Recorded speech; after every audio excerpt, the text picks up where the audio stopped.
Welcome to this explainer. Have you ever wondered why some leaders with flawless resumes and perfect market conditions just fail, while others, maybe with way fewer resources, go on to build absolute empires? Well, today we're looking at Ryuho Okawa's book, Winning Strategies for Leaders, and specifically, we're diving into the core philosophy outlined in Chapter 1.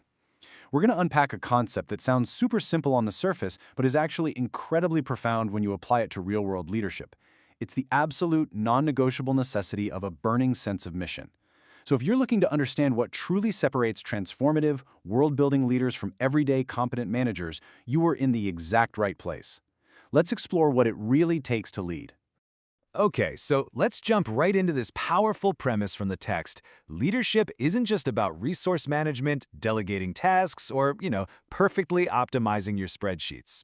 At its very core, it requires an internal fire. It needs a true sense of mission that physically and emotionally ignites the heart. Without that ignition, your technical skills as a leader, they essentially just fall flat. Think about a team led by a purely analytical manager versus a team led by someone whose heart is just on fire for the work.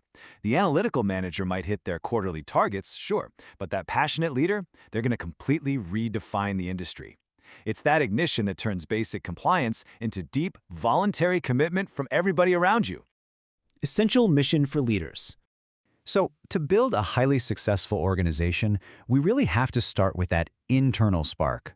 Without a burning sense of mission, a leader completely lacks the fundamental energy needed to inspire action and actually drive an enterprise forward. And what's crucial to understand here is that this is an internal drive required for leaders to figure out how to ignite their own hearts. Right? This isn't something a board of directors just hands to you in a manila folder. It's not a pep talk from a consultant. A true leader has to actively search for, discover, and ruthlessly cultivate this burning mission within themselves, often in solitude, long before they can ever hope to pass that warmth and energy onto their wider team. Drawing a high-quality vision. But that internal fire can't just be blind energy. It requires really sharp direction. A leader has to actively construct what the text calls a high-quality vision for the future. And the most critical action verb here is that you must intentionally pull that reality towards you. You aren't just painting a pretty picture of the future and, waiting patiently for the universe to deliver it to your doorstep. You have to act like a magnet.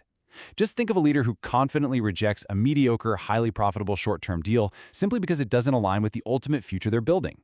They are actively, magnetically pulling that specific high-quality reality toward their present circumstances through literally every single decision they make. Significance of company and self. So how do you ensure that your high-quality vision isn't just some delusion? Well, you anchor it in reality through a pretty brutal existential stress test. A leader has to relentlessly ask two fundamental questions to establish a true purpose for their work. First, why is our company necessary? Imagine if your organization completely vanished at midnight tonight. Would the world wake up tomorrow and genuinely miss something valuable? Or would they just move on to a competitor without a second thought? Second question, why am I necessary? What specific, irreplaceable gravity do you as the leader bring to this whole equation? Continually confronting these two questions strips away the ego, right? It sharpens your vision and ensures your mission is rooted in genuine service and absolute necessity.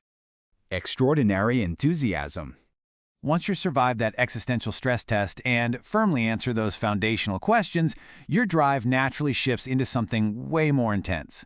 We're moving beyond standard dedication here and entering the realm of embracing an almost irrational, extraordinary level of enthusiasm. We're no longer talking about just showing up on time, working hard, and doing a good job. No, we're talking about a level of passion and dedication that might actually seem kind of abnormal or even deeply unsettling to the average outside observer. When you're attempting to build something of massive scale and impact, standard logic and moderate effort simply won't cut it. You need a commitment that entirely defies standard expectations. Let's picture a scenario for a second. Say your organization hits a massive, seemingly insurmountable brick wall. Maybe it's a sudden market crash or a catastrophic supply chain failure. Standard, rational motivation looks at that wall, calculates the losses, and either initiates layoffs or just decides to fold. But extraordinary enthusiasm? It treats that brick wall as a mere detour. It acts as the ultimate, inexhaustible energy source. It's this specific, overflowing enthusiasm from leadership that fuels rapid, almost miraculous development out of a crisis, giving you the sheer stamina needed to overcome massive barriers. Ultimately, it is this exact energy source that forms the definitive dividing line between stagnant companies and thriving, wildly successful enterprises. Learning from fundamental philosophy. Finally, we really have to ask, where exactly does a leader source this profound level of motivation, this unwavering high-quality vision, and this seemingly bottomless well of extraordinary enthusiasm? Well, the text outlines a really fascinating progression. It suggests that true leaders shouldn't just look at contemporary business case studies or, quarterly earnings reports. Instead, it's absolutely vital to think deeply through fundamental philosophies and even learn from religious principles. Now, this isn't necessarily about preaching, it's highly pragmatic. Think about it. Religious and philosophical frameworks are the longest-lasting organizational structures in human history. They've successfully mobilized human hearts and sustained massive coordinated efforts across millennia. By objectively studying these ancient, enduring systems, a leader uncovers universal truths about human endurance, profound purpose, and true resilience. You then take those massive, time-tested levers and apply them directly to your organizational leadership. That's how you forge a foundation that is practically unshakable. As we wrap up this explainer, let's just trace the journey we've taken today. We started with the absolute need for an internal spark, built that into a high-quality vision, grounded it in deep existential significance, fueled it with extraordinary, kind of abnormal enthusiasm, and finally, anchored the entire structure in time-tested fundamental philosophy. Now, I really want you to reflect on your own organizational journey. Look closely at the systems you currently manage, the future you're pulling toward you, and the people you lead every single day. Look inward and ask yourself the ultimate question: does your mission truly ignite your heart? Because if the answer is anything less than an absolute yes, well, it might be time to step back, rethink your fundamental philosophy, and find that extraordinary enthusiasm just waiting to be unlocked. Thanks so much for joining me on this deep dive, and keep asking those big questions. Okay, let's dive right into this. Welcome to today's explainer, where we're taking a really focused look at what it actually takes to take a grand leadership vision and turn it into a tangible, undeniable reality. Because let's be honest, we've all seen leaders who have these massive, world-changing ideas, but they just completely fail to execute them. So today, we're going to break down the exact framework required to bridge that gap. We'll be pulling this framework straight from a fantastic source text, Winning Strategies for Leaders. The subtitle honestly hits the nail on the head: utilizing people and organizations to create new value. Now, the book outlines 13 different weapons for producing results in real practical scenarios. But for this explainer, we're zooming all the way in on Chapter 2. It's titled Clear-Sighted Insight, and it is basically the prerequisite for everything else a successful leader does. Here's our quick roadmap for mastering this. 1. Defining clear-sighted insight. 2. Escaping stereotypes. 3. The 3 essential conditions. 4. Balancing macro and micro. And 5. Turning dreams into cash. It's a really logical flow, taking us from internal self-awareness all the way down to hard financial execution. All right, kicking things off with Section 1, Defining Clear-Sighted Insight. So this is Step 1, the absolute foundation of the whole shebang. You literally cannot lead others effectively if you don't have this mindset locked in. Clear-sighted insight is essentially a leader's ability to view themselves objectively and break free from ingrained assumptions. Think about it for a second. How often have we seen massive companies just crash and burn? Not because they ran out of money or resources, but simply because the leadership lacked basic objective self-awareness. They started believing their own hype. They couldn't see their own blind spots. True leadership starts with holding up a really, really critical mirror to yourself. Which brings us to Section 2, Escaping Outdated Stereotypes. And this brilliantly illustrates what you actually need to do once you've looked in that mirror. On the left, we've got the danger zone, fixed ideas. This is when you're totally trapped by stereotypes, doing things just because, well, that's how we've always done it. It's like a tech company insisting on using outdated, clunky software just because the staff is used to it. No way. On the right side, we have the target state, an objective perspective that comes directly from that clear self-reflection. So ask yourself right now, what outdated assumptions or fixed ideas might actually be holding your own team back? A leader's immediate job is to aggressively hunt down those rigid ideas on the left and swap them out for the clarity on the right. Moving right along to Section 3, the 3 essential conditions. Okay, so your mind is clear of all those old stereotypes. Great, but what fills that space? Well, the text argues you need an equal mix of 3 core pillars. First up, a sense of balance. Basically, the ability to juggle competing priorities without letting the whole project topple over. Second is foresight. You got to be able to see where the market or your team is heading way before it actually gets there. And third, a desire to contribute to society. Leadership isn't just about extracting value, it's about creating a positive ripple effect. If you're missing even one of these slices, your entire foundation as a leader gets really shaky. Next up, Section 4, Balancing Macro and Micro. Now that we've got the philosophical stuff down, we have to pivot to operations. And to grasp this, you kind of have to change how you view your entire organization. Let's zoom out first. On the left, we have the macro perspective. This is expansive. You're looking out at the horizon, taking in the grand sweep of your entire industry, and steering the massive ship toward that distant goal. But you can't just stay up there in the clouds. You have to zoom all the way back in. You must pivot to the micro perspective. In Japanese business, they call this gemba, the actual place where the real work happens. It's immediate. It's the gritty details, the daily metrics, the specific one-on-one interactions happening right on the factory floor or at the customer service desk. Which brings us to a pretty inevitable conclusion. True leadership requires an absolute equilibrium of both that overarching vision and the minute, on-the-ground realities. The source material is completely uncompromising here. You just cannot succeed by picking only one. Think about it. If you only look at the macro, you turn into this out-of-touch philosopher, and your plans will completely fall apart the second you try to execute them. But if you only look at the micro, you become a micromanager who drives a super efficient team straight into a brick wall. You absolutely have to be able to live in both realities. Finally, we hit Section 5, turning dreams into cash. So the crucial point is how all of this preparation connects into a literal working pipeline. Step 1 is where we start. Envision the dream.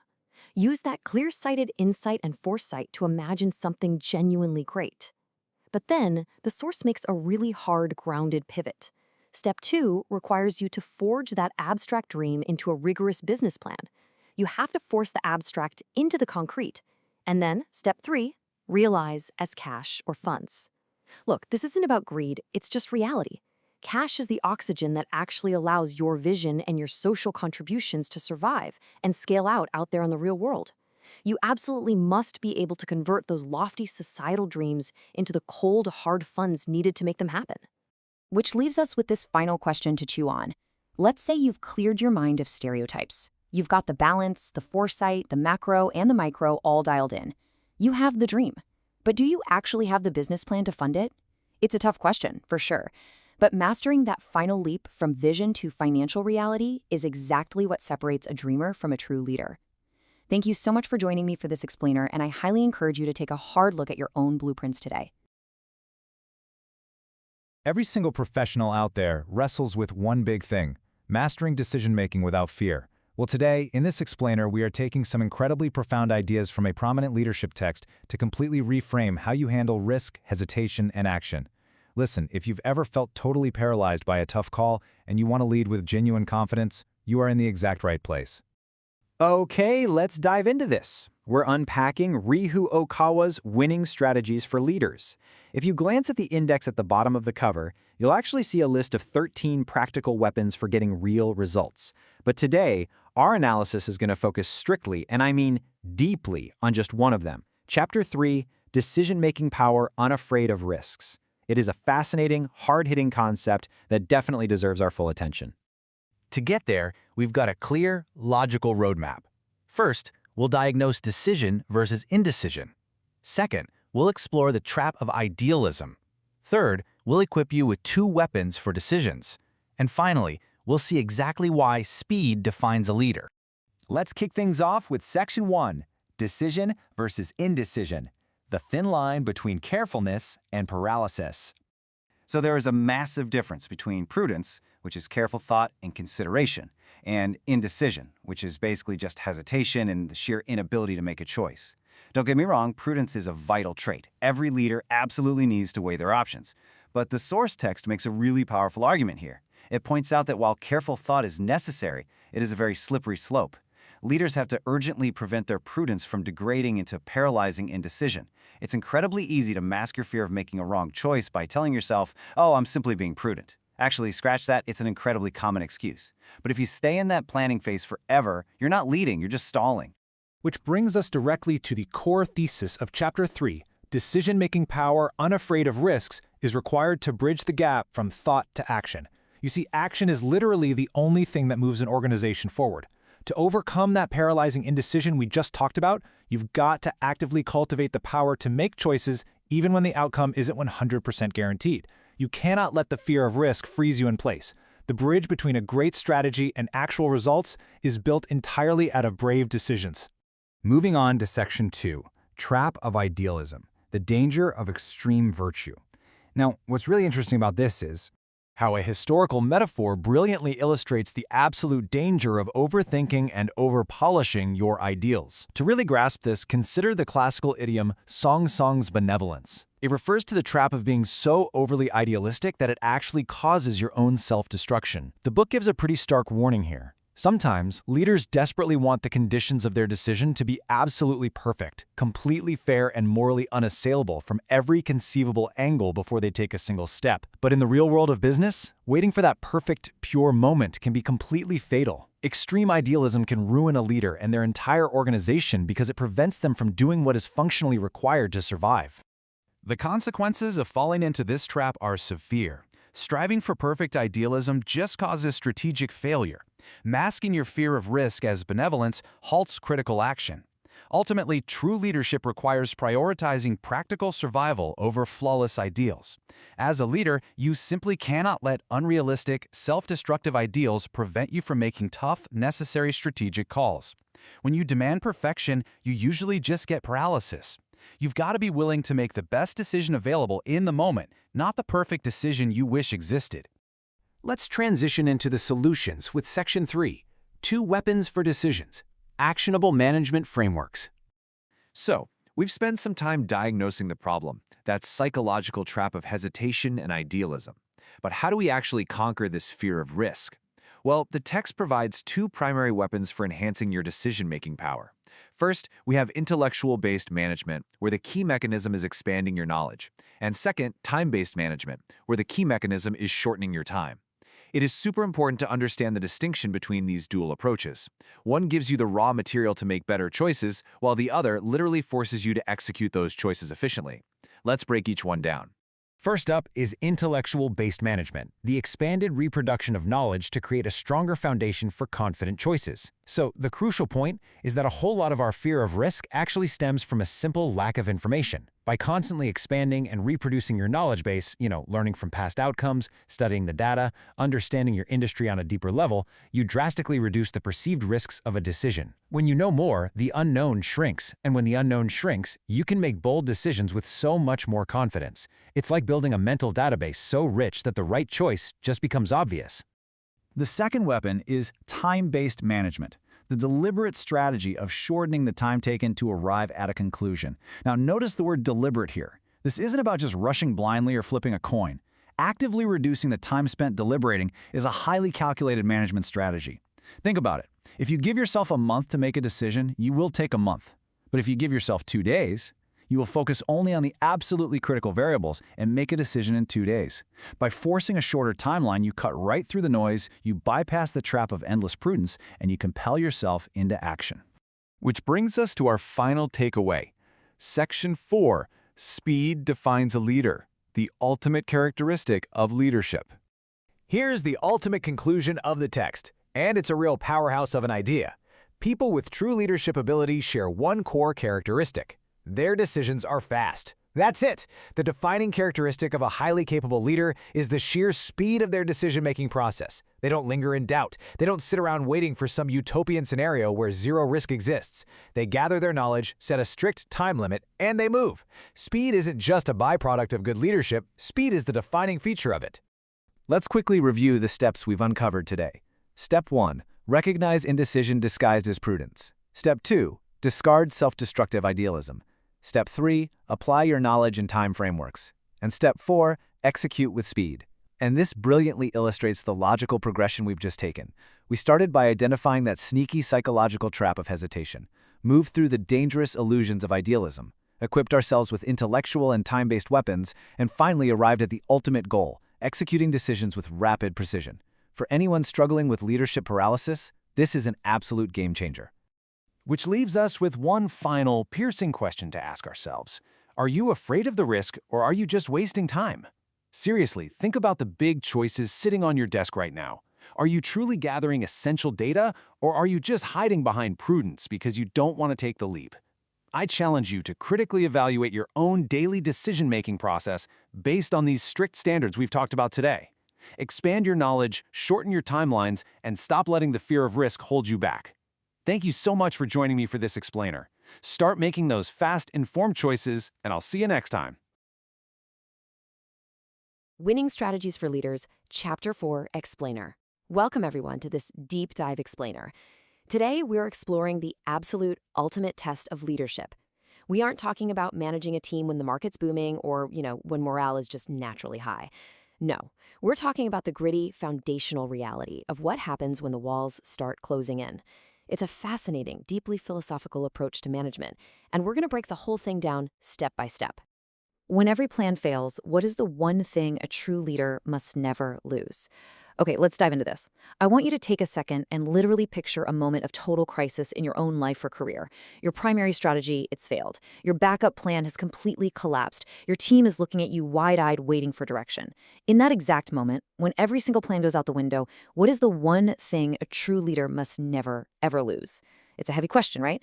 The answer actually isn't a new strategy or some clever tactic. The answer is something entirely internal. Unpacking Chapter 4 from Ryuho Okawa's Winning Strategies for Leaders. To find that answer, we're diving straight into this exact source material.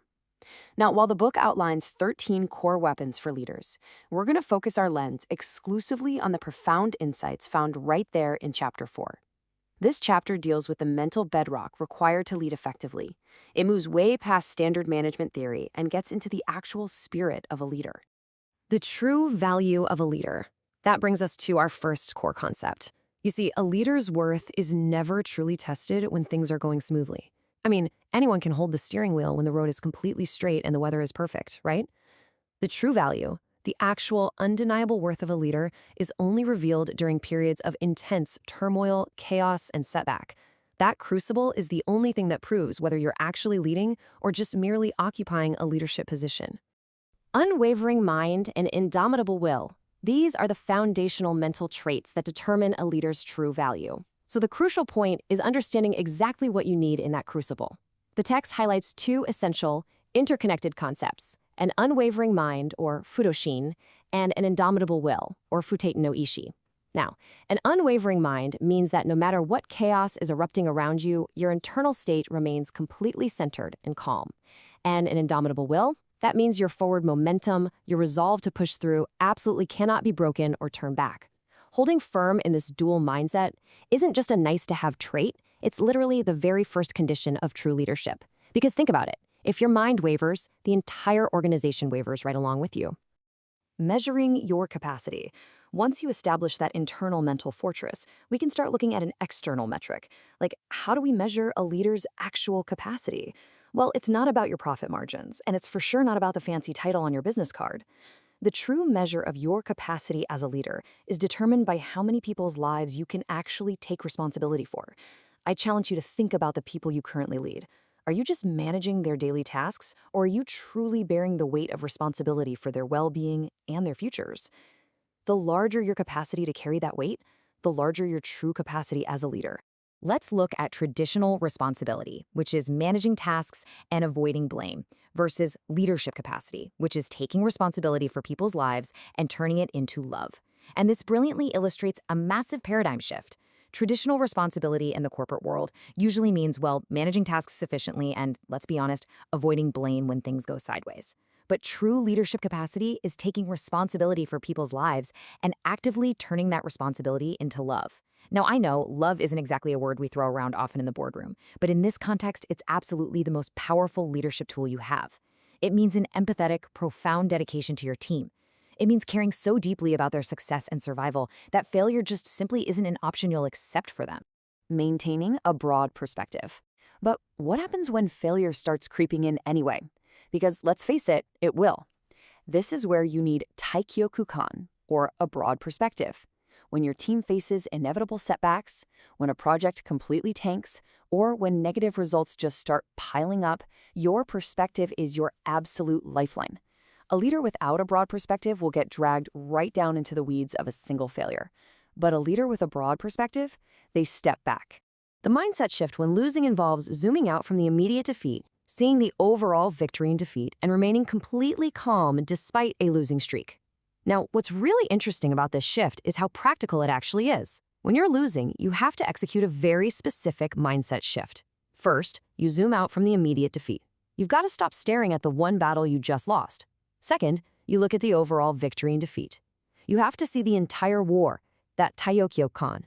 And third, because you're looking at the grand scheme of things, you can remain completely calm despite a losing streak. You understand that losing a few battles is just a mathematical reality of fighting a long war. You don't panic, you analyze, you adjust, and you keep moving forward with that unwavering mind we talked about earlier. The ultimate courage of Kaishu-katsu. Let's move to and see how this builds into a real-world anchor. The text brings up a genuinely fascinating historical reference to illustrate this exact point, the ultimate courage of Kaishu-katsu. When we talk about a broad perspective and an indomitable will, we need an example of someone who faced the absolute brink, someone who looked total defeat right in the eye and didn't even blink. Overcoming extreme hardship. Number 1, exhaust all possible measures and plans. Number 2, rely on pure, unadulterated courage. Kaishu-katsu represents a very specific, extreme situation in leadership. What do you actually do when you're facing extreme hardship and you have literally zero strategic options left? Step 1, you exhaust all possible measures and plans. You try every tactic, you pull every lever, you run every single scenario. But then comes step 2. When every single plan has failed, when pure logic says it's totally over, you rely on pure, unadulterated courage. This is the exact moment where management ends and true, raw leadership begins. When all measures are exhausted, overcome difficulties with sheer courage. It all boils down to this incredibly powerful philosophy. Just let that sink in for a second. It proves that the concepts of an indomitable will and an unwavering mind aren't just theoretical fluff. They're the actual mechanisms that pull you through your darkest hours. When the spreadsheet has no answers, when the consultants have absolutely no advice, your sheer courage and your love for the people you're responsible for is the only thing that will carry the day. The next time you face a total loss, will you panic or will you show your true capacity? I want to leave you with this final lingering thought. The next time you face a total loss, because if you're truly leading, that day absolutely will come, what's your default reaction going to be? Will you panic and let your mind waver? Or will you zoom out, tap into that sheer, unadulterated courage, and finally show the world your true capacity? The choice is entirely yours. Thanks so much for joining me for this explainer, and I really hope this gives you a powerful new lens for your own leadership journey. Okay, let's dive into this. Welcome to today's explainer, where we're going to unpack one of the most fascinating and honestly often totally misunderstood aspects of professional growth. We're talking about true leadership. You know, we've all seen those leaders who look absolutely amazing on paper, right? But then they completely fail to inspire their teams when the pressure's really on. Well, today we're going to discover the deepest secret of true leadership. It's a concept that moves completely away from your standard corporate playbook and ascends into something much, much more profound. So we're looking at Winning Strategies for Leaders by Ryuho Okawa. And the subtitle kind of hints at a deeper truth here, utilizing people to create value. Now, the book actually lists 13 practical weapons for leaders to produce tangible results in the real world. But today, we aren't going to look at standard organizational charts or, typical time management hacks. Instead, we're zeroing in on a highly disruptive, deeply philosophical concept hidden right in the middle of the book, specifically in Chapter 5. Here's our roadmap for this explainer. First, what is the winning weapon? Second, the source of trust, virtue. Third, the courage to face flaws. Fourth, learning fairness from Lincoln. Fifth, the stages of love and total virtue. And finally, building the leader's vessel. As you'll see, we're going to transition from the physical reality of business strategy right up into a deeper, character-driven ascension. All right, Section 1. What is the winning weapon? And this brilliantly illustrates a really important contrast. Think about it. When the chips are down, when standard tactics completely fail, what truly makes a leader victorious in the long run? We almost always think it's about having the sharpest intellect, right? Or maybe the most aggressive market strategy. Standard strategy relies on skills, tactics, and cold, hard logic. And hey, those are absolutely important. But Chapter 5 introduces concepts you literally never see in a typical boardroom: virtue, fairness, and love. It's all about selfless giving. The book argues that these character-driven concepts are actually the absolute most potent practical weapons a leader can possess. Moving on to Section 2, the source of trust, virtue. So if skills just aren't enough, what is the core foundation of a leader's influence? Ultimately, it all comes down to trust. But how is that trust actually formed? It's based on how others unconsciously perceive your fundamental character. In the text, virtue is defined as the ultimate source of trust that naturally oozes out of a leader's character. I mean, think about that word for a second, oozes. Ultimate trust isn't something you can just demand through your job title or your authority. It's an aura. It naturally overflows from within you. People can just sense whether you're genuinely looking out for them or if you're just looking out for yourself. That overflowing quality, that virtue, is the absolute bedrock of all true leadership. Section 3. Courage to face flaws. Now, nobody is born with a perfect character, so how do we actually build this virtue? Well, this is where the work gets highly personal and, honestly, quite strict. There is a fundamental prerequisite for expanding your virtuous character. Genuinely ask yourself, what stops a leader from growing? Without one specific quality, there's absolutely zero development for a leader. Just take a brief second to reflect on what that might be. The crucial point here is the attitude to honestly reflect on and actively improve your own flaws. I know, it sounds simple, but it is incredibly difficult, especially for high achievers. You know how it is. When we gain a little bit of power or success, our egos tend to inflate. We start blaming the market or our team when things go wrong. But the very moment you lose the humility to reflect on your own shortcomings and take active steps to improve them, your growth as a leader completely halts. There is just no development without this raw, unfiltered honesty. Let's hit Section 4, Learning Fairness from Lincoln. To make these abstract concepts of virtue and self-reflection a bit more concrete, we really need a historical model. Someone who embodied this philosophy during a time of just unimaginable stress. The text highlights Abraham Lincoln. And why is he respected across the ages? Because his legacy wasn't just built on savvy political maneuvering, it was built on fairness, selflessness, and prayer. During a time when the nation was literally tearing itself apart, Lincoln didn't rule with an iron fist of personal ambition. He operated with a selfless mind, constantly seeking a fair and just outcome for the greater good. That combination of fairness and a deeply prayerful, selfless mindset is exactly what unites people across time. It's the ultimate demonstration of virtue in action. Let's move to and see how this builds in Section 5. Stages of love, total virtue. So we've talked about virtue and selflessness, but how do we actually measure it? The book provides this fascinating framework that connects virtue directly to 3 progressive stages of love. Step 1 is the love that loves. This is basic, it's instinctual, loving those who love you back, taking care of your immediate circle. It's a start for sure, but as a leader, you absolutely must ascend. Step 2 is the love that nurtures. This is where you actively invest in others, guiding them and helping them grow their own skills and potential, even when it takes immense patience.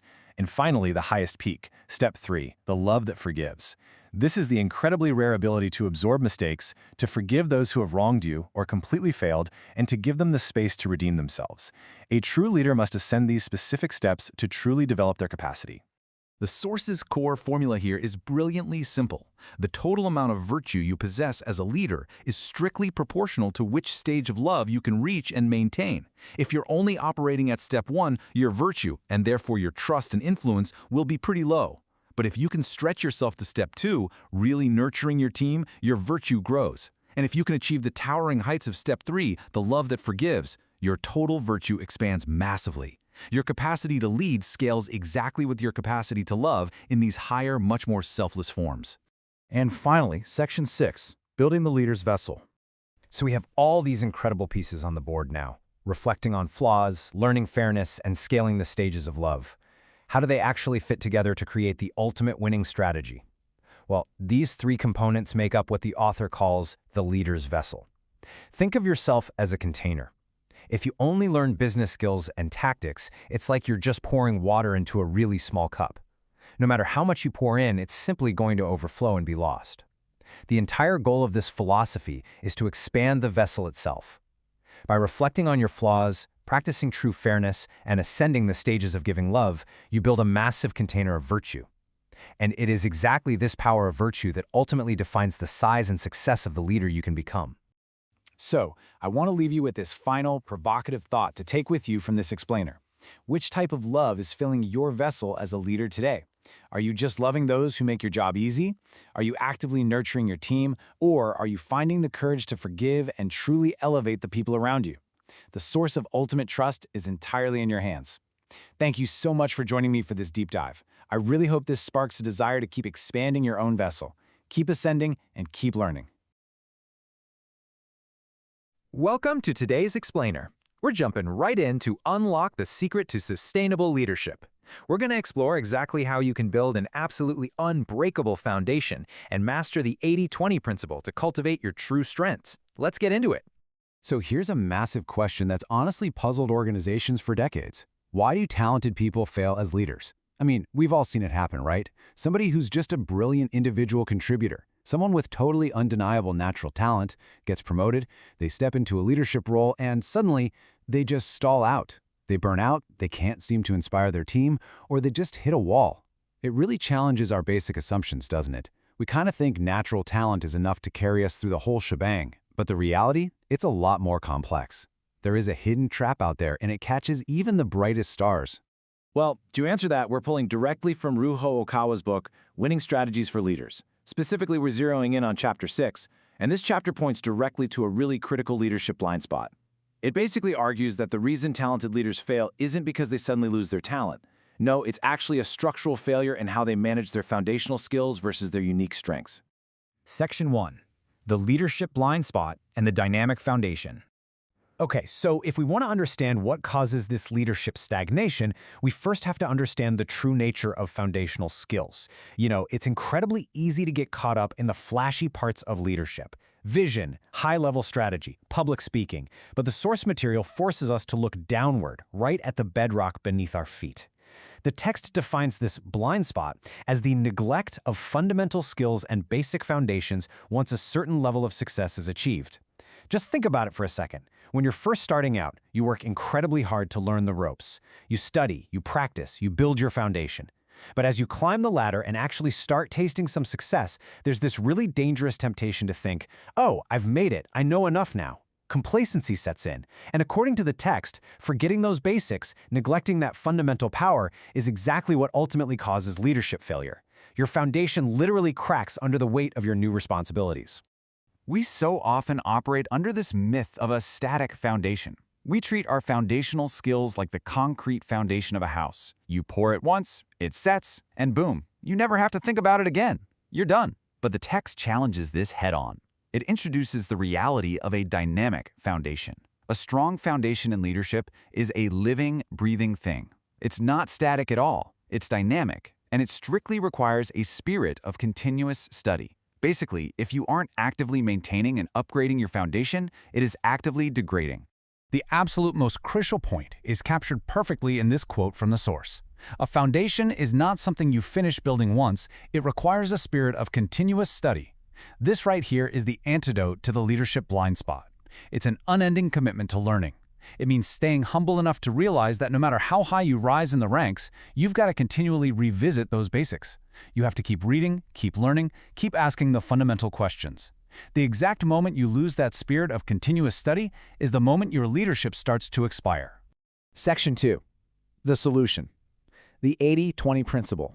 But here's the very real dilemma, right? How do you continuously study and build your foundation without totally burning yourself out or neglecting your actual day job? Well, the text advocates for an 80-20 principle for your time and energy. It breaks down like this. 80% of your effort goes towards your core business or your main job. The remaining 20% is designated as an investment in talent. And honestly, this should be a huge relief because it assures us that to grow as a leader, you absolutely shouldn't just abandon your primary responsibilities. It is all about proportion and intentionality. Let's unpack that big 80% focus first. Value and maintain your core work. The text emphasizes that the vast majority of your effort really must remain dedicated to properly executing your primary job. Why? Because delivering on your core responsibilities is exactly how you keep that foundation secure. It's how you maintain trust with your team and your whole organization. I mean, you can't build a future if your present is literally falling apart, right? So valuing your core business is the very act of maintaining that stable, reliable foundation we were just talking about. Section 3. Cultivating soul-resonating strengths. Now, just maintaining the foundation isn't going to be enough to make you an exceptional leader. This is where your unique leadership signature is born, and it happens through your strategy for that remaining 20%. The text advises that you've got to actively identify your talents and invest time in what resonates with your soul. Think about it. What work makes you completely lose track of time? It doesn't just say work on a random side project. It says to find what truly resonates with your soul. This means discovering those specific areas where your natural talents intersect with your deepest passions. It's about nurturing real distinctive strengths. If you dedicate just 20% of your time to fiercely developing the things you're uniquely gifted at, the things that deeply energize you, that small daily or weekly investment is going to compound over time into an unstoppable leadership advantage. Okay, let's tie this all together into a cohesive, actionable game plan that you can use right now. Step 1. Value your core work. Keep the lights on, do your primary job excellently, and vigorously protect that 80%. Step 2. Take the actual time to genuinely identify your true talent. What are you naturally great at? What do people always come to you for? And finally, Step 3. Invest time in what resonates with your soul. Take that precious 20% and use it to sharpen that specific talent into a world-class strength. This 3-step process is going to allow you to safely and effectively build your foundation, all while nurturing your own unique leadership power. So, we've covered a ton of ground in this explainer today, from the dangerous blind spot of neglecting our foundations, all the way to the practical application of the 80-20 principle. But I want to leave you with one final, really provocative thought to chew on. Is your 20% today being spent on what resonates with your soul? Or is it being lost to distractions, busy work, or maybe just coasting on past success? Your growth as a leader completely depends on that dynamic, continuous study, and it depends on fiercely protecting that 20% to cultivate your true strengths. So take a hard look at your calendar this week and see where your time is really going. Thanks so much for joining me, and I truly hope this helps you build an unbreakable foundation for your future success. Welcome back, Focus Learners, to this explainer. Today, we're exploring a pretty fascinating and honestly kind of dangerous mystery in the professional world. It's this invisible ceiling where career growth just completely stops. If you've ever looked around and wondered how the best leaders effortlessly take on more and more responsibility, while others just completely crumble under a new title, well, you're in exactly the right place. We are going to uncover the specific mindset shift you need to make sure your own leadership growth never stagnates. Let's get into it. Okay, let's dive into this. It's a really counterintuitive problem, isn't it? But you see it all the time. Someone is an absolute rock star in their current role. I mean, they're hitting every metric, breaking records, and they rightfully earn that big, exciting promotion. But then, almost overnight, they start to struggle. It's like the competence that completely defined them just vanishes into thin air. They look lost, overwhelmed, and frankly ineffective in their new corner office. So why does this happen? Why on earth does a reward for high performance so often result in sudden incompetence? It's a massive paradox, and wrapping our heads around the root cause is the very first step to making absolutely sure it never happens to us. The answer to that paradox is actually defined by a famous concept known as the Peter Principle. Basically, it states that in any hierarchy, competent workers are continually promoted up the ladder until they finally land in a position where they are no longer competent. And that is exactly where they stay, which totally halts their growth. It's a really dangerous trap. But what actually causes it? Well, it's simple, but fatal. Relying entirely on the past experiences and the exact same skills that got you the promotion in the first place. You just keep reaching into your old toolbox for an entirely new job, and boom, suddenly you're stagnating. So, to figure out how to completely bypass this trap, we're looking at some incredibly sharp insights from Chapter 7 of Ryuho Okawa's book, Winning Strategies for Leaders. This specific chapter is entirely dedicated to one core concept: acquiring true depth and thickness as a leader. It makes the case that to be a resilient, long-lasting leader, you need a fundamental shift in how you actually view your own development. And that fundamental shift? It's the paradigm transition from hindsight to foresight. To really add depth to your leadership capabilities, you literally cannot just look backward at what worked before. True leaders require a keen, almost piercing observation to see the future. It's about developing a forward-looking radar. Actually, scratch that. It's more like a forward-looking telescope. Hindsight tells you how you won yesterday's battle, sure, but foresight, that's what prepares you for the entirely different war that's coming tomorrow. If you want to avoid the Peter Principle, your main focus has to shift from celebrating your past experience to anticipating future demand. And this brilliantly illustrates the contrast here. Relying on past experience is the old way of working. It's safe, it's comfortable, but it is exactly what causes that sudden incompetence we were just talking about. On the flip side, utilizing foresight to see the future is the new mindset. It's about consistently looking over the horizon. The source material makes it incredibly clear that to gain that essential depth and thickness as a leader, you absolutely must break the habit of constantly referencing your past victories. Instead, you've got to cultivate the observational skills needed to navigate the total unknown. So, how do we actually cultivate that foresight day to day? Well, it comes down to one central theme, a core mindset introduced in Chapter 7, which is the concept of proactive learning. In the original text, this is framed as having an attitude of always learning in advance. It means you aren't just sitting around waiting for a problem to appear before you learn how to solve it. You're not waiting for promotion to finally figure out how to do the job. Proactive learning is this aggressive, forward-leaning posture where you are constantly gathering knowledge, skills, and perspectives for the reality you're going to face next year, not just the reality you're facing today. By adopting this proactive learning mindset, you're essentially building your own escape hatch out of the stagnation trap. It requires 3 critical actions. First, never neglect self-study. Even after you nail that massive promotion, the grind of self-improvement cannot stop. In fact, it kind of has to accelerate. Second, anticipate the future. Keep your eyes completely peeled for industry shifts and organizational changes. And third, and this is huge, prepare before the promotion happens. The absolute best time to train for the next level is right now, while you're still at your current level. Now, a massive part of this proactive preparation involves actively elevating your perspective. You have to literally lift your gaze up from your current desk. When we talk about proactive learning, we definitely don't just mean reading more books about the job you already have. We mean actively observing and analyzing the roles that sit above your current station. Think about it. If you want to be ready for the next level, you have to start thinking at the next level today. You need to understand the pressures, the tough decisions, and the overall environment of the very people who are currently managing you.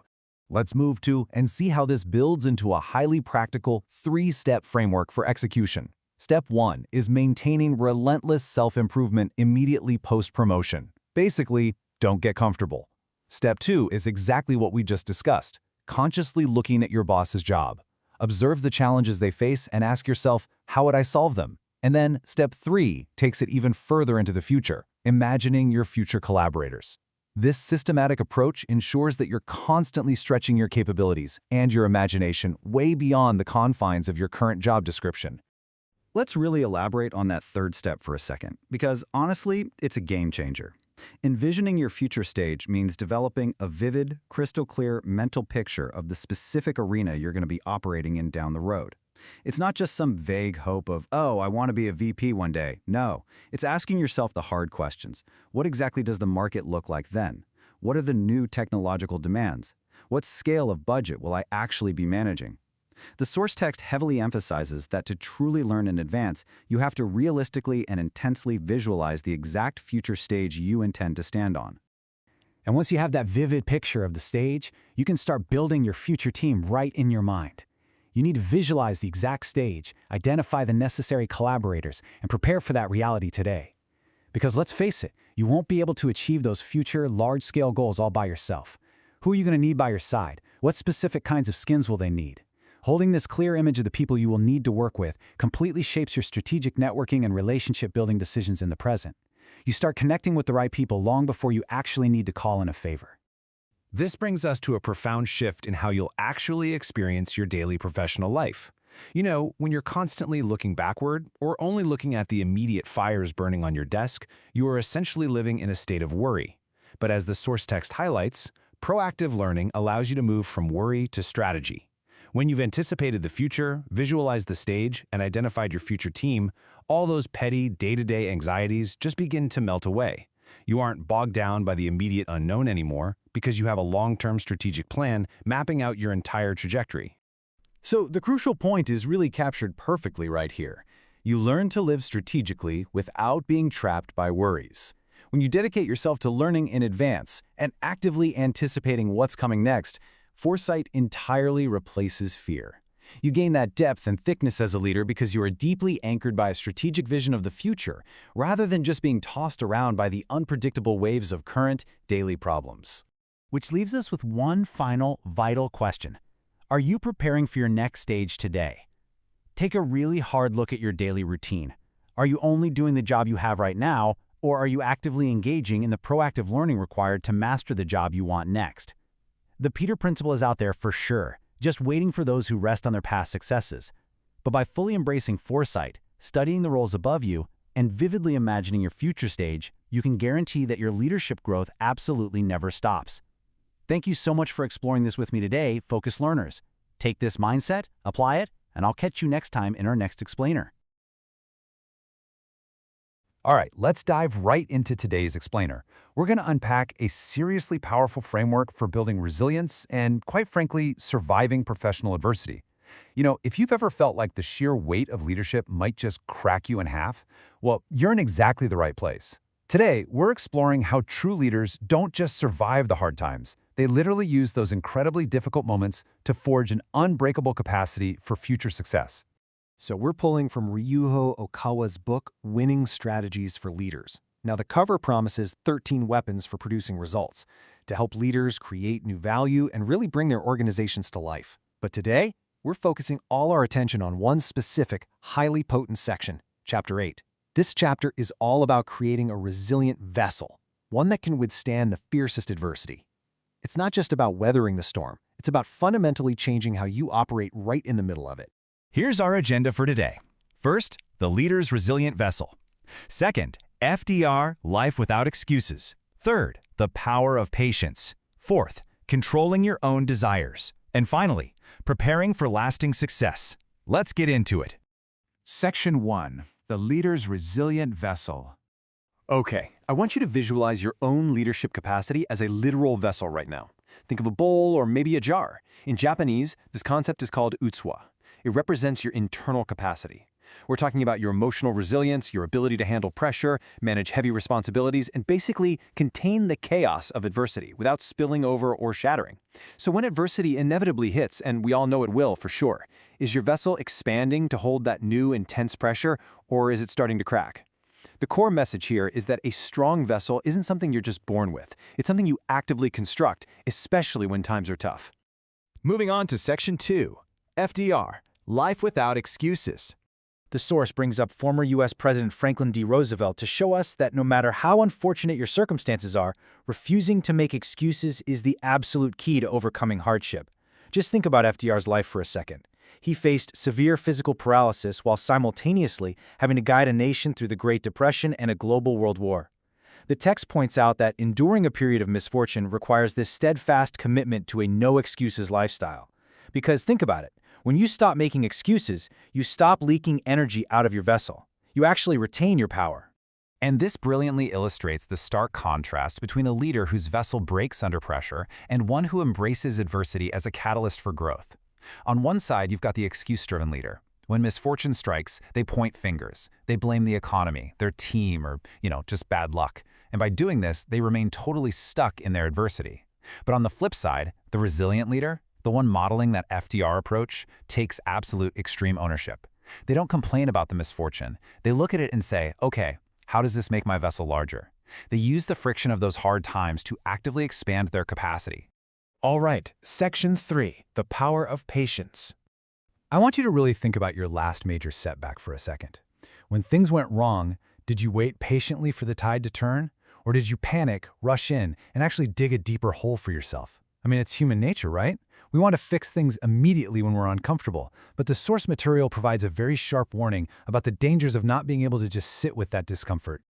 The text is exceptionally clear here. It warns that impatient leaders, those who lack the endurance to wait for the right moment, are basically orchestrating their own downfall. It specifically notes that a person who cannot wait will fail. Why? Because hasty, panic-driven actions in the middle of adversity are literally the equivalent of digging your own grave. Survival isn't just about fighting, it relies heavily on the endurance to just wait. You have to wait for the right timing. If your vessel is weak, you're going to spill over with anxiety and rush things. But if your vessel is strong, you can hold that tension and wait for the absolute precise moment to act. Let's look at Section 4, Controlling Your Own Desires. Here are the actionable steps straight from the source. Step 1, you must first objectively know the true size of your vessel.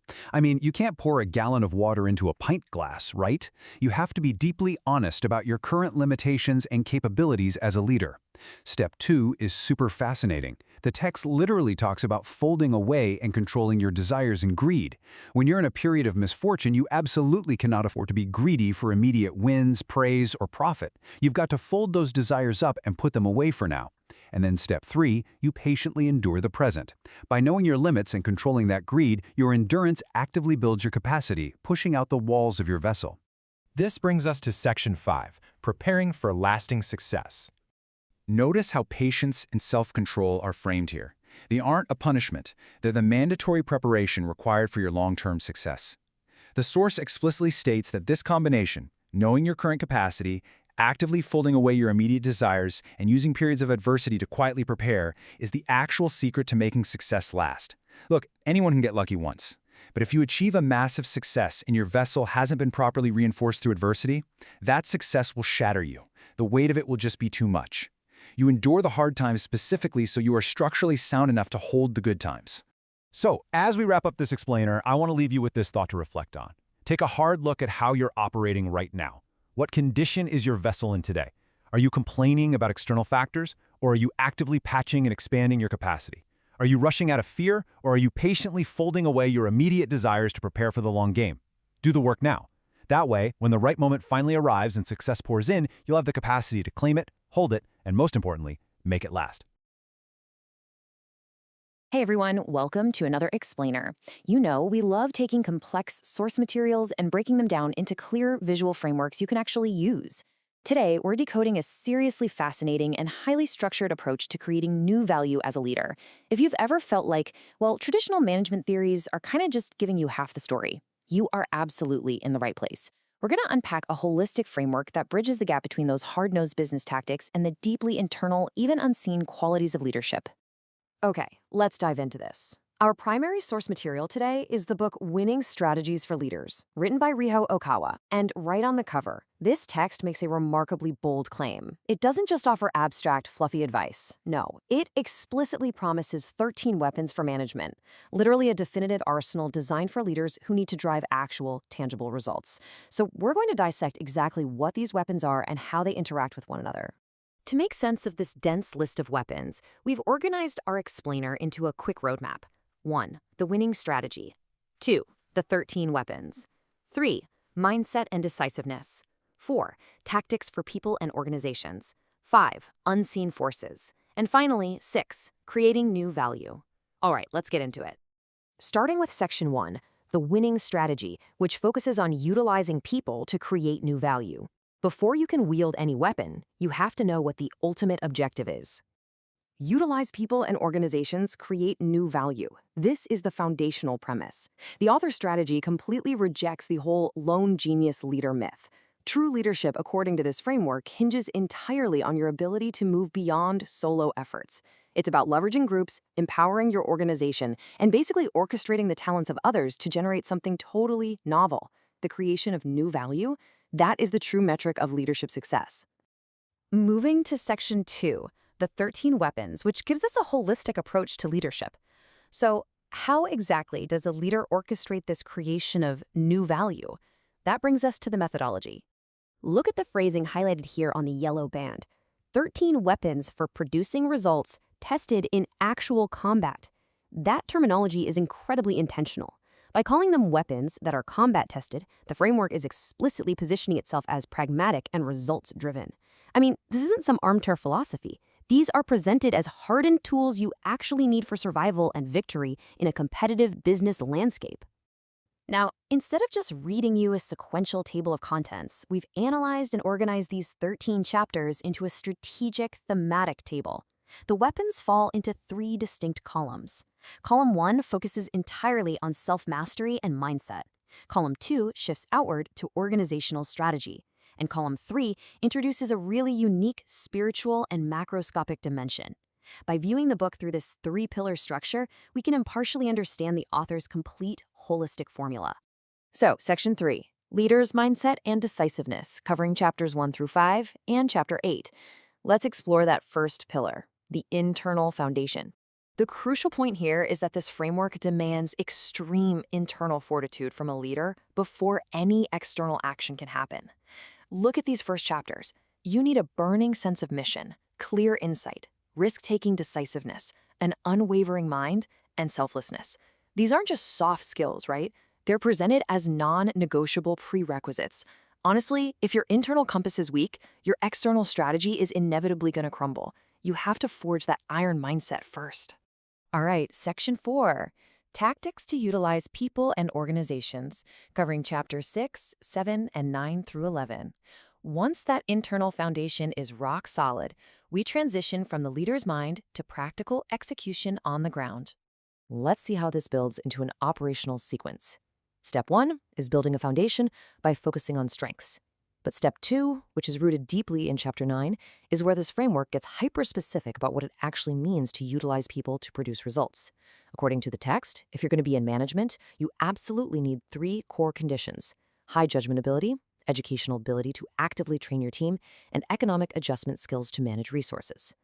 But here is the real kicker. Producing results through people requires immense personal capacity. As a leader, you must have the sheer tolerance to consider, weigh, and even actively adopt opinions that are the exact opposite of your own. It's a fascinating look at the intellectual humility required to actually lead a team to victory. Finally, Step 3 requires adapting your fight to the scale of your organization and environment. So, up to this point, we've discussed very tangible concepts, right? Mindset, strategy, education, resource management. But the source material introduces a massive differentiator here. What is the final, unseen element that separates a standard manager from a truly transcendent leader?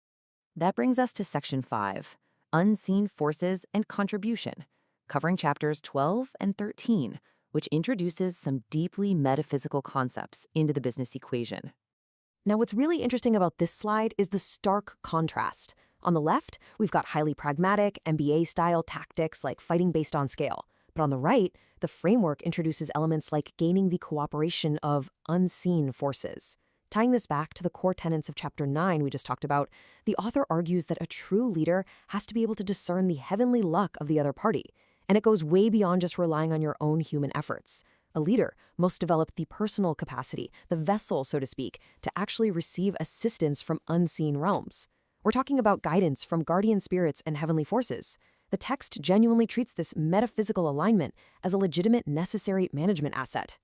The book then concludes by linking these unseen forces directly to your mindset. Chapter 12's focus on metaphysical cooperation flows right into Chapter 13, the great power of a contribution mind. The argument here is that unseen forces and heavenly luck, they don't just randomly support anyone. They align with leaders whose ultimate goal is contributing to the greater good. So this selfless mindset of contribution isn't just a moral nice-to-have. It's framed as a massive, highly practical source of leadership power that directly drives organizational success. Which leads us to Section 6, toward creating new value, where we synthesize the whole strategy. Let's bring our analysis full circle back to the core premise we started with. This equation brilliantly illustrates the whole shebang. The 13 weapons aren't just isolated tools, they are part of a compounding formula. You have to start with the unwavering will and inner strength of the leader. Then, you add the practical tactics to empower people, including the capacity to educate, manage economics, and yes, adopt those opposing views. Finally, you multiply all of that by aligning with unseen forces through a genuine mind of contribution. When these 3 pillars combine, that is when true new value is created. So looking at the cover one last time, it's no longer just a dense list of chapter titles. We've deciphered it into a highly actionable 3-dimensional roadmap, from the burning sense of mission at the start to the great power of a contribution mindset at the end. It really is a complete step-by-step framework for holistic management. We've explored the mindset, the organizational tactics, and the metaphysical alignments required to lead effectively. So I'll leave you with this to reflect on. Look closely at your own management style. Are you leaning way too heavily on practical tactics while ignoring your internal resilience? Are you failing to embrace opposing viewpoints? Or are you perhaps missing out on the unseen forces unlocked by a true contribution mindset? Which of the 13 weapons is your leadership currently missing? Think about it. Thanks for joining me for this explainer, and keep learning. Welcome to This Explainer. Today, we're diving deep into winning strategies for leaders, and we're going to look at what it actually takes to lead an organization to victory. And spoiler alert, it's all about dynamically adapting to your size and your environment. So, our framework today?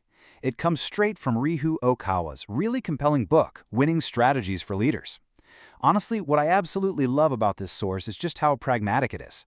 It proudly lays out 13 specific weapons designed to get actual results in actual combat.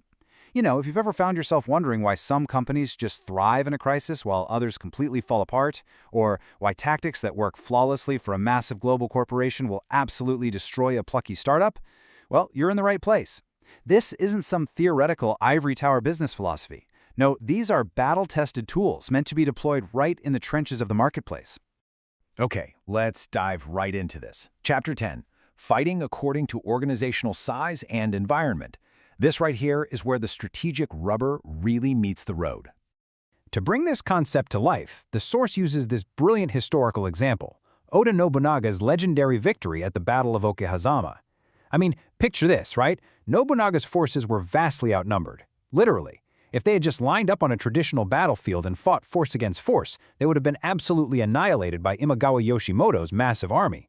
But Nobunaga, he didn't play by the rules of the strong. He knew his size disadvantage. So during this severe thunderstorm, he completely bypassed the enemy's main lines and launched a surprise, hyper-concentrated attack directly on the enemy commander's camp. Boom!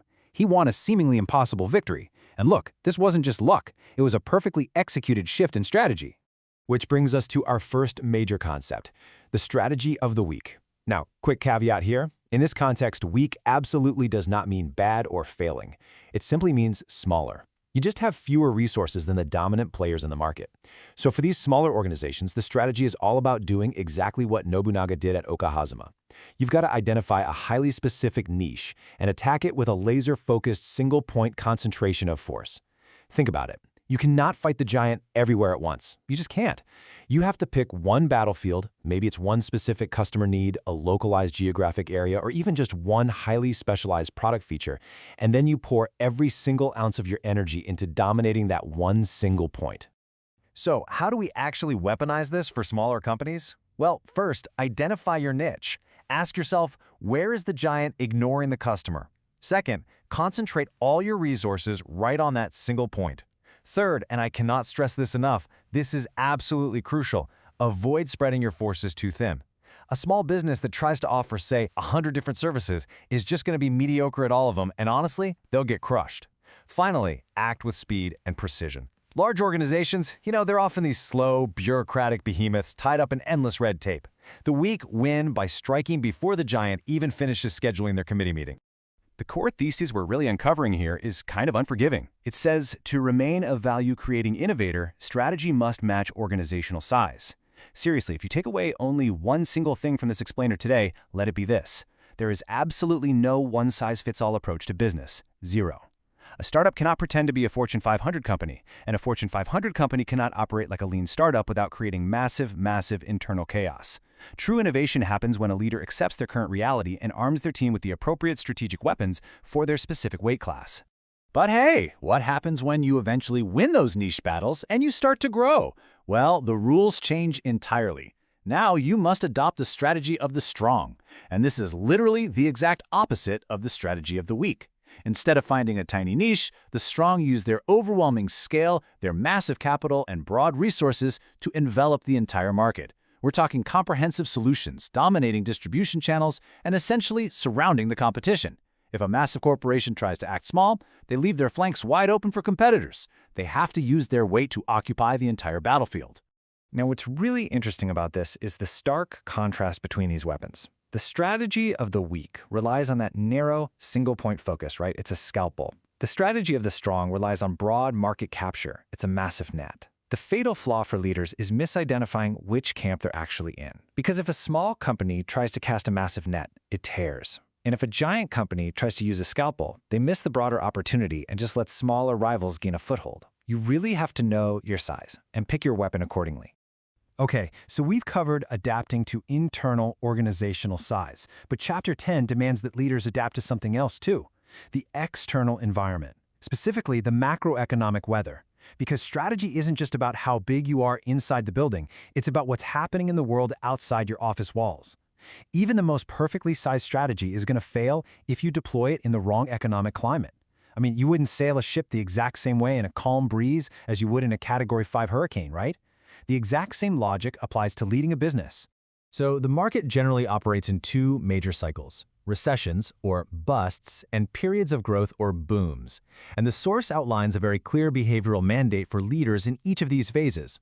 During a recession, your primary strategic action is internal. You must focus on strengthening internal systems and structures.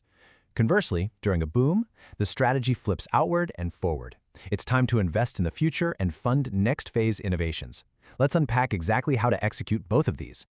When the economic weather turns really harsh and a recession hits, man, that is not the time for reckless expansion. The steps here are vital. Step 1, acknowledge the downturn. Don't live in denial.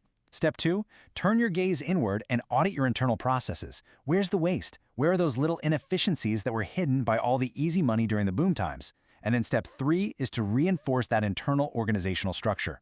Think of it like a brutal winter storm. You don't go outside and build a new patio. You stay inside, you fix the roof, reinforce the walls, and train your staff. You're building an unbreakable foundation so that when the weather finally clears, you are leaner and so much stronger than your competitors who just panicked. And this brilliantly illustrates something else too. It is incredibly tempting to look at a booming economy, see the profits rolling in, string up a hammock, and think, we made it, time to relax. But according to this framework, boom times are absolutely not for resting. Actually, a strong economy is arguably the most dangerous time for complacency. When business is highly favorable, that is exactly when you have the luxury, the capital, and the momentum to take calculated risks for tomorrow. So what should you actually be doing when times are good? Well, you must actively fight complacency. It's an urgent mandate. You need to take that surplus capital generated by the boom and aggressively allocate it to research and development.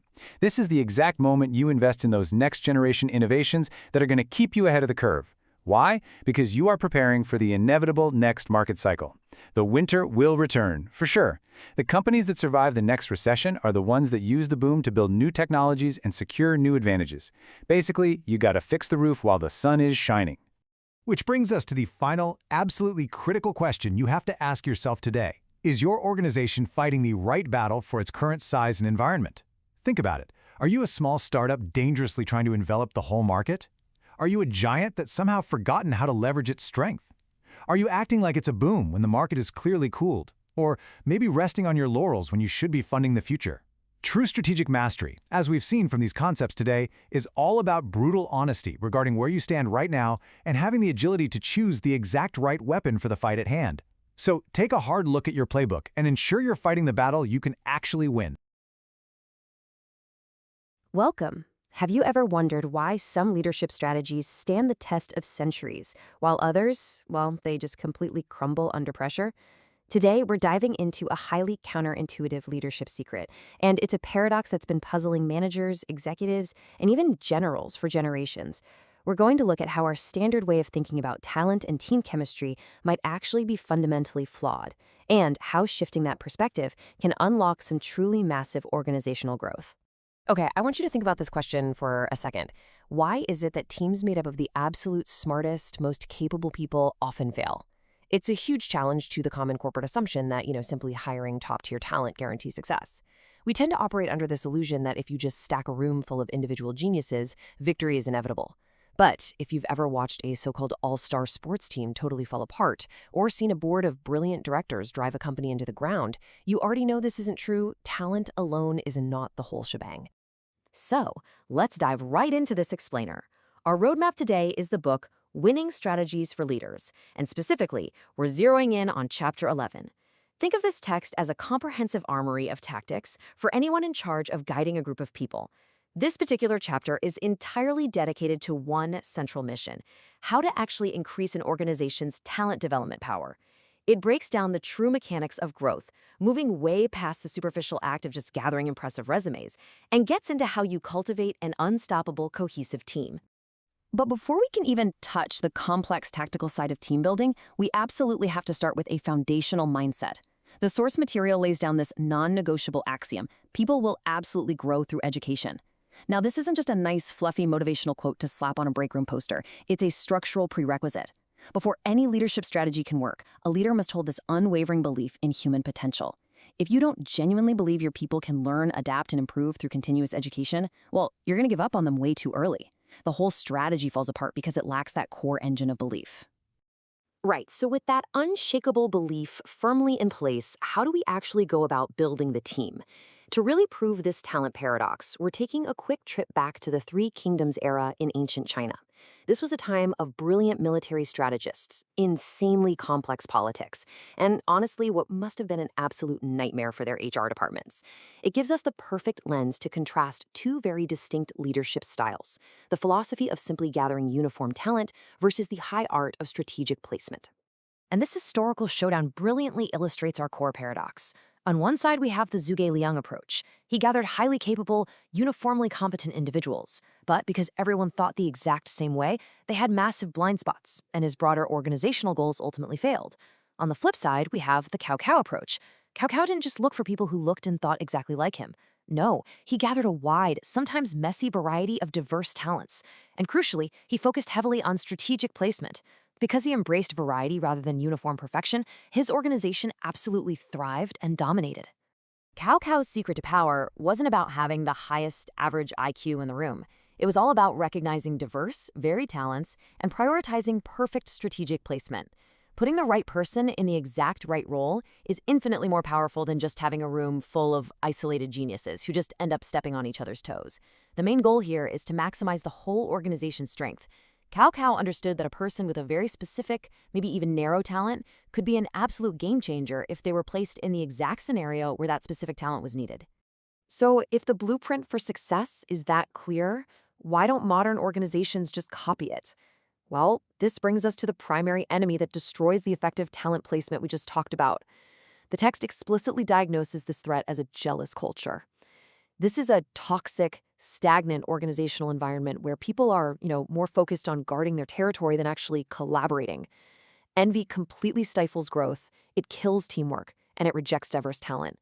When people are busy being jealous of a colleague's unique skills or resentful of their strategic placement, the whole engine just grinds to a halt. Diverse talent literally cannot survive in an environment ruled by envy. Take a second to reflect on your own workplace, or maybe past teams you've been a part of. Do you see signs of this? People hoarding information, refusing to collaborate, or maybe quietly complaining when someone else gets recognized? The source material makes this incredibly clear. Eradicating this toxicity is the leader's primary duty. A leader must proactively, deliberately, and ruthlessly eliminate this petty jealousy to prevent organizational stagnation. You simply cannot foster those diverse talents necessary for the Cao Cao approach if the organizational soil is poisoned with envy. As a leader, you have to pull those weeds right by the root. So the crucial point is how we actually fix this. How do we move from a toxic environment to a thriving, powerful one? The text outlines a clear progression. First, you must actively reject and dismantle that stagnant, jealous culture, zero tolerance. Once the toxicity is gone, you can identify the strong genes. This means establishing a true meritocracy where real variability is recognized and elevated. And finally, you lock this in by establishing a permanent climate of fair evaluation. You have to build an organizational culture that rightfully evaluates and rewards those diverse talents, making absolutely sure everyone knows that real ability and actual contribution are what matter most. Which brings us to a final provocative thought for you to chew on. Is your team driven by hidden jealousy, or are you actively building a true meritocracy? The lessons from Chapter 11 of Winning Strategies for Leaders are just as applicable in today's corporate boardrooms as they were on ancient battlefields. Remember, education and human growth are absolute certainties, but only if you have the right culture and the strategic placement to actually support them. I challenge you to look closely at your team dynamics this week and ask yourself, are you truly maximizing everyone's unique strengths, or are you just hoarding talent? Thanks for joining me for this explainer, and keep learning. Welcome everyone to today's explainer. I am absolutely thrilled to have you here because we're unpacking some genuinely fascinating source material today. We're looking at leadership strategy, but we're looking at it through a very specific, highly unique lens. Our goal is to take a structured, objective look at a framework that blends your traditional organizational tactics with some deeply profound, unconventional philosophies. Whether you're a seasoned executive or honestly, just someone who loves understanding the mechanics of how people lead and succeed, this explainer is definitely going to challenge how you think about influence. So let's get right into it. What is a leader's ultimate weapon? We often hear about financial capital, market dominance, or maybe data analytics. We're totally conditioned to think about leadership in terms of spreadsheets and market share. But what if the answer is something entirely different?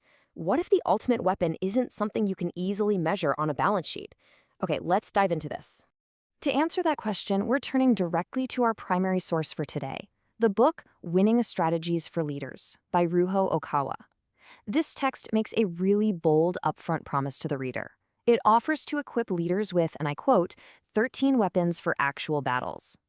The stated goal here is to empower individuals to utilize people and organizations effectively to create entirely new value. It's framing leadership not just as standard management, but literally as a battleground requiring a specific, potent arsenal. So let's take a look at these 13 weapons for leaders.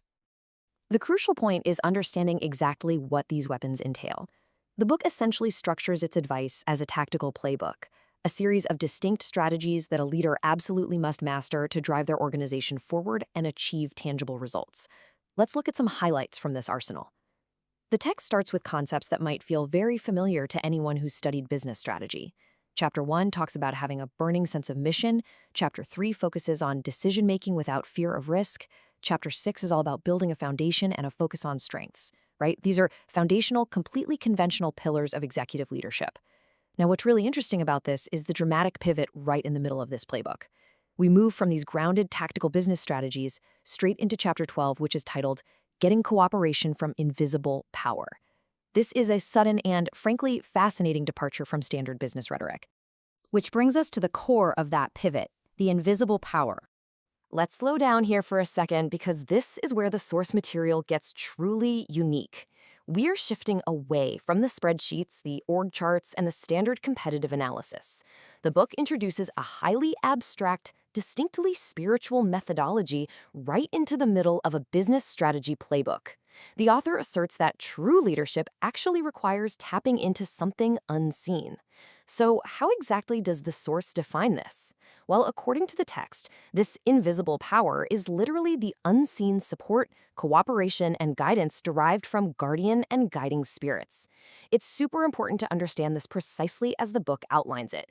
This isn't just a metaphor for intuition or good luck. It's presented as a literal spiritual framework where a leader actively seeks the backing of guiding spiritual forces to achieve their organizational goals. This is the author's unique methodology for ultimate leadership success. To actually receive this power, the author doesn't just leave it as a vague concept. The text outlines a very specific, actionable process. We've broken down this dense source text into a clear 3-step methodology. Step 1 begins with open-minded prayer and maintaining a heart of gratitude. Step 2 requires intense visualization. And Step 3 culminates in humble surrender. And this brilliantly illustrates how the strategy progresses from deep, internal, emotional reflection, starting with an open mind, outward to a profound connection with universal forces. It is quite a departure from standard corporate procedure, right? That second step takes us into a concept called bending space and time. Let's look really closely at how this builds. In traditional business, visualization usually means, making a vision board or setting a 5-year goal. But the text elevates this concept to an entirely different dimension. It describes a mental process so powerful it actually interacts with the fabric of reality itself. The author states that obtaining this unseen support requires intense visualization that warps space-time to vividly picture ideals. Just let that sink in for a second. The text demands an incredibly powerful mental image of your goals.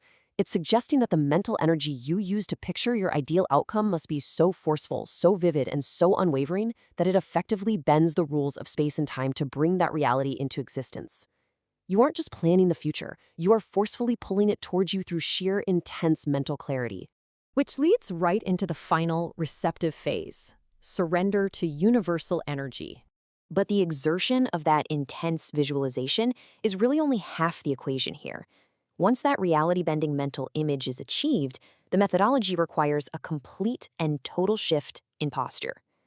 After asserting your will, you must immediately let go.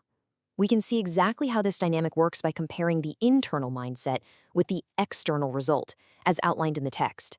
Internally, the leader is required to completely empty the mind and practice profound humility. And what's the proposed external result of this surrender? By making yourself an empty, humble vessel, the text states you are then capable of catching the great universe's energy of wealth by surrendering to a greater power.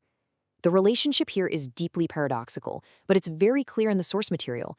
It is only through total humility and emptying oneself that a leader can supposedly receive this immense, invisible backing and wealth energy from the universe. We've seen how this source material begins with standard tactical business advice, only to pivot deeply into the mechanics of spiritual visualization, space-time warping ideals, and ultimate humble surrender to universal energy. It's a truly fascinating blend of the boardroom and the spiritual realm. Which brings us to our final question, and the thought I really want to leave you with today. Can spiritual surrender actually be an ultimate leadership strategy? Can emptying your mind be just as crucial as executing a business plan? It is a highly unconventional concept, but one that absolutely expands the boundaries of how we define power, influence, and success. Thank you so much for joining me for this explainer. Keep analyzing, keep questioning, and I look forward to exploring more fascinating ideas with you next time. Hey everyone, and welcome to The Explainer. I want to kick things off today by asking you a really honest question. Are you feeling totally fatigued by the endless, hyper-competitive, profit-at-all-costs business grind? I mean, it seems like every single day we're hearing about another company just burning out its workforce or cutting corners, all to squeeze out a tiny bit more margin. It's exhausting, right? And frankly, it often feels completely unsustainable in the long run. But what if there was a profoundly different way to operate? A way that doesn't just, sustain a business, but actually elevates the entire society around it? Well, today we're going to explore a truly fascinating alternative model. We are looking at a massive paradigm shift, moving from a pure profit focus to a powerful contribution-first mindset. So here's our roadmap for today. We're going to start with the 13 weapons for success, move right into dependent origination in business, explore the win-win worldview, break down the ultimate 5-step strategy, and finally, we'll reveal the path to true success. All right, let's dive in. Section 1. 13 Weapons for Success. Our foundation for today's explainer is Ryuho Okawa's book, Winning Strategies for Leaders. Now, the subtitle alone sets a pretty bold premise: utilizing people and organizations to create new value. The book essentially outlines 13 distinct weapons, or strategic frameworks, really, for leaders to yield tangible results. But here's the catch. It takes a highly unconventional approach to what a business weapon actually looks like. For our deep dive today, we're zooming in entirely on the culmination of this book, specifically Chapter 13. The title of this chapter is The Great Power Generated by a Contribution Mindset. This is where the source material completely pivots. It steps totally away from what we usually think of as aggressive, cutthroat corporate tactics. Instead, it makes the case that the absolute most potent force a leader can wield isn't coercion and it isn't capital. It's actually a mindset focused entirely on contribution. Let's look at how that works. Section 2. Dependent Origination in Business. At the very core of this strategy is something called the Law of Dependent Origination. This is a foundational Buddhist teaching, which basically states that all things exist in connection and interdependence with one another. Nothing exists in isolation. So, what does that mean in business? Well, it means no company, no leader, and no employee succeeds in a vacuum.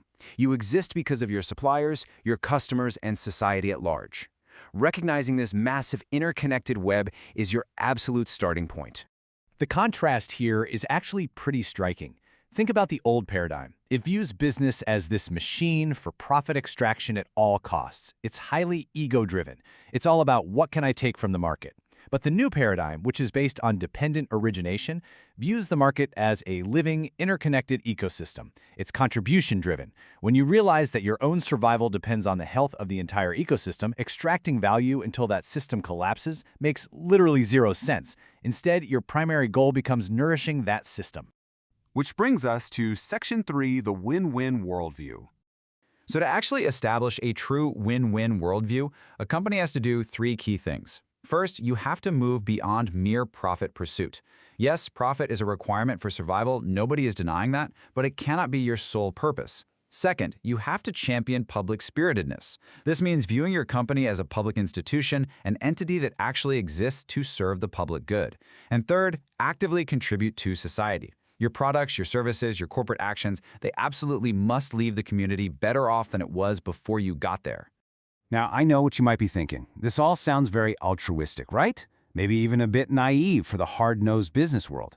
But our source material makes a really compelling argument that this is actually a highly strategic maneuver. True contribution generates deep trust and profound reliability. Over time, as a company consistently champions that public spiritedness, this trust evolves into something even stronger. It evolves into faith. Consumers and stakeholders develop a genuine faith in the company. And in business terms, that translates to the ultimate form of brand loyalty and resilience against any market volatility. Let's break down how to actually implement this. Section 4, the ultimate 5-step strategy. Okay, listen closely, because whatever you do, please do not mess up the step numbers here. The sequence is absolutely vital. You can't just do step 1, get stuck, and repeat step 1, then skip ahead to 3, 4, and 5. It doesn't work like that. It has to be a perfect progression, 1, 2, 3, 4, 5. So step 1, base your strategy on dependent origination. Step 2, establish that win-win worldview we just talked about. Step 3, champion social contribution. Doing those things naturally leads to step 4, gathering deep trust and faith, which culminates in step 5, achieving true success through a serving heart. Again, following this exact order, 1, 2, 3, 4, 5, is the ultimate weapon to unlocking this framework. And that leads us to our final part, Section 5, the path to true success. I love this quote from the source because it encapsulates the entire philosophy so beautifully. True success is driven by a serving heart, which is also equated here to a form of love that bridges personal happiness and the happiness of others. It completely erases the boundary between selfishness and selflessness. Think about it. When your ambition is truly channeled into service, your personal or corporate success becomes inherently, permanently linked to the joy and prosperity of the people you're serving. To summarize this whole core takeaway, just look at the difference here. Temporary success pools all the benefits around just the individual or the corporation. And sure, it might look impressive for a few quarters, but it's incredibly fragile because it actively drains the ecosystem. True success, on the other hand, calls forth the prosperity of the entire society. By utilizing that exact 5-step strategy we outlined, a company's success acts like a rising tide that lifts all boats. The bigger your company grows, the better the society around it actually becomes. We have covered a ton of ground today, moving from the philosophical depths of interconnectedness all the way to a very practical, sequence-driven 5-step business strategy. But as we all know, knowledge without action is just trivia. So I want to leave you with this final provocative thought to consider right now. How will your business contribute to society tomorrow? Not next year, not when you finally hit that big revenue target, but literally tomorrow. How can you apply a serving heart to the very next decision you make? Thank you so much for joining me for this explainer, and I really hope this sparks some incredible new value in your own work. See you next time.